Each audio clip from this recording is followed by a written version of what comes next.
Hello book buddies, I hope all of you are doing great. आप लोगों ने अक्सर अपने बड़े बुजुर्गों को कहते हुए सुना होगा कि हमारे ज़माने में हालात बहुत अच्छे थे। हमारा माहौल, हमारी इखलाकियात, हमारी आदत आज की नस्ल से बहुत बेहतर थी। आज की जो मॉडर्न जनरेशन है वो अजीबो गरीब कामों में पड़ी हुई है जो उसको तबाही के दहाने तक ले जाएगी। आज से 2400 साल पहले भी सोक्रेटिस ने उस जमाने के बच्चों के बारे में कहा था कि the children now love luxury, they have bad manners and they show disrespect for elders. ऐसा लगता है ये 2400 साल पुराने बच्चों की नहीं बल्कि आज की जनरेशन की बात हो रही है। दोस्तों, जब भी आपने इस तरह की बातें सुननी है तो आपने घबराना नहीं है। ये एक बहुत ही नेचुरल साइकोलॉजिकल फिनोमेना है जिसमें हर जनरेशन अपने आने वाली जनरेशन को अपने से कमतर समझती है। इसी को हम लोग जनरेशन गैप बोलते हैं। But have you ever wondered what this word generation actually means? How people living in one era are starkly different from people living in the other. Does when you are born shape who you are? आज की video में हम इन्हीं issues पर बात करेंगे। सो मेरे साथ बने रहिए और चैनल को सब्सक्राइब करना और बेल आइकन दबाना मत भूलिए। Let's be back.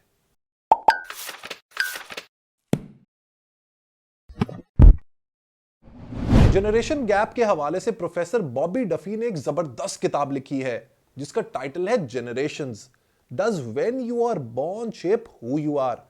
इस किताब में उन्होंने मुख्तलिफ फिरा के लोगों के एटीट्यूड्स और बिहेवियर्स को कंपेयर किया है और देखा है कि इनमें क्या फर्क है। बड़ा ही हेविली रिसर्च्ड काम है which gives you a very good idea about generation conflicts as well. किताब का मेन कॉन्सेप्ट यह है कि generational thinking is a powerful idea. मुख्तलिफ दौर में पैदा होने वाले लोग अलग अलग तरह की सोच रखते हैं, लेकिन स्टीरियोटाइप्स और मैस मीडिया गलत रिप्रेजेंटेशन के थ्रू इसको एक जनरेशन वॉर बना देते हैं। इन्हीं कॉन्सेप्ट्स के बारे में आज की वीडियो में हम लोग बात करेंगे।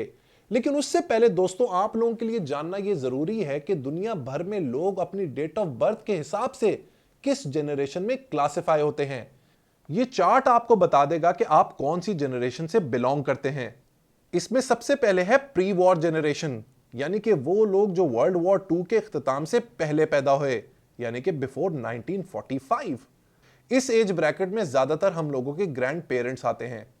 उसके बाद बारी है बेबी बूमर्स की। ये वो जनरेशन है जो 1945 से 1965 के दरमियान पैदा हुई। आजकल के दौर में इनकी एज 56 टू 76 के दरमियान है।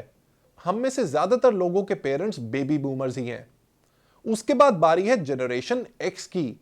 ये वो लोग हैं जिनकी पैदाइश, जिनका जन्म 1966 से 1979 के दरमियान हुआ है।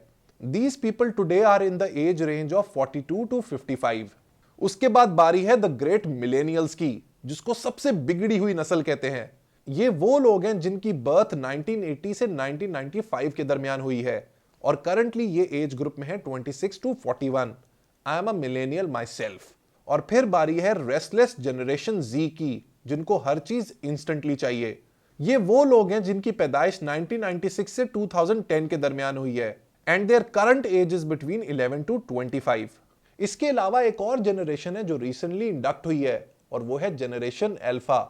ये वो लोग हैं जो आज के दौर में पैदा हो रहे हैं। Perhaps this will be the first generation जो बड़े होकर इंसानों को नहीं बल्कि रोबोट्स को अपना दोस्त बनाएगी। प्रोफेसर डफी का कहना है कि कुछ चीजें ऐसी हैं जो डिपेंड करती हैं कि आप किस जनरेशन में पैदा होते हैं, जबकि फ्यू अदर रिमेन अनचेंज्ड। इसको प्रूव करने के लिए वो क्लाइमेट और हाउस ओनरशिप की एग्जांपल देते हैं। अगर आप मीडिया को देखें तो ये पोर्ट्रे किया जाता है कि जो मॉडर्न नस्ल है वो क्लाइमेट के बारे में ज्यादा परेशान है, जबकि जो पुराने लोग हैं they do not care too much about the climate. उसकी वजह यह है कि by the time the climate will get worse, वो इस दुनिया से जा चुके होंगे। लेकिन अगर आप सामने वाले चार्ट को देखें तो आपको नजर आएगा कि मिलेनियल्स, जनरेशन एक्स और जो पुरानी बेबी बूमर जनरेशन है उनका क्लाइमेट के हवाले से ओपिनियन में ज्यादा फर्क नहीं है। जो पुराने लोग हैं वो भी उतना ही कंसर्न है क्लाइमेट के हवाले से जितनी के मॉडर्न जनरेशन। जबकि अगर आप हाउस ओनरशिप के हवाले से देखें तो प्री वॉर और बेबी बूमर्स वो जनरेशन थी जो हाउस ओनरशिप के बारे में ऑब्सेस थे। उनको घर खरीदने का बहुत शौक था। लेकिन जैसे जैसे नस्ल आगे बढ़ रही है हाउस ओनरशिप का कॉन्सेप्ट नीचे आता जा रहा है। इससे यह बात साबित होती है कि आप किस साल में पैदा हुए हैं, इससे आपका एटीट्यूड और बिहेवियर जरूर डिटरमिन होता है। इस बुक की जो मेन बॉटम लाइन है वो ये है कि जनरेशंस में वो क्या फैक्टर्स होते हैं जिनकी वजह से इनकी सोच, बिलीव्स, एटीट्यूड्स और बिहेवियर्स में फर्क आता है। और उसकी हैं 3 प्राइमरी रीजंस, जिसमें पहला है लाइफस्टाइल, दूसरा है पीरियोडिक और तीसरा है कोहोर्ट। लाइफस्टाइल इफेक्ट्स का मतलब है कि over a period of time लोगों के रहने सहने के अंदाज में डिफरेंस आ जाना। इसकी एक बहुत ही क्लासिकल मिसाल यह है कि आज से 50-60 साल पहले जिम या फिटनेस का कोई कल्चर नहीं था, लेकिन आज की दुनिया फिटनेस के पीछे भाग रही है और हर गली के अंदर आपको एक जिम खुला हुआ नजर आ रहा है। इसी तरह अगर आप इतने ही साल और पीछे चले जाएं तो डाइन आउट का इतना कॉन्सेप्ट नहीं था, क्योंकि इतने ज्यादा रेस्टोरेंट्स भी मौजूद नहीं थे, लेकिन आज दुनिया बाहर खाती है। अभी रिसेंटली एक और लाइफस्टाइल चेंज आ गया है, जिसमें लोग बाहर जाने के बजाय अपने घर में रेस्टोरेंट को बुला लेते हैं through whom delivery. That is again a lifestyle change जो जनरेशंस के थ्रू मूव कर रहा है। दूसरा है पीरियड इफेक्ट्स। ये कुछ ऐसे वाकयात होते हैं जो पूरी नस्ल का एटीट्यूड, बिलीफ और बिहेवियर बदल के रख देते हैं, जैसे कि वॉर, पेंडेमिक या 9/11 जैसा इंसिडेंट। पाकिस्तान की अगर बात करें तो वो जनरेशन जो ज़िया-उल हक के दौर में या भुट्टो दौर में बड़ी हो रही थी, उसकी सोच में वाज़ेह फर्क है compare to the generation we have today. Political, social and economic circumstances play a pivotal role in defining the mindset of a generation. इसी वजह से एक नस्ल की सोच दूसरी नस्ल से बिल्कुल मुख्तलिफ रहती है। और तीसरी रीजन जनरेशन गैप की है कोहॉर्ट इफेक्ट्स। ये इफेक्ट तब एक्टिवेट होता है जब किसी भी जनरेशन का सोशल ब्रॉटअप दूसरे से अलग होता है। फॉर एग्जाम्पल, अगर आप कभी अपने पेरेंट्स से बात करें तो वो आपको बताएंगे कि उनके जमाने में एसी का कोई कॉन्सेप्ट नहीं था। लोग सड़कों पे पैदल या साइकिलों पर जाया करते थे और गाड़ियां सड़कों पे इक्का दुक्का ही नजर आती थी।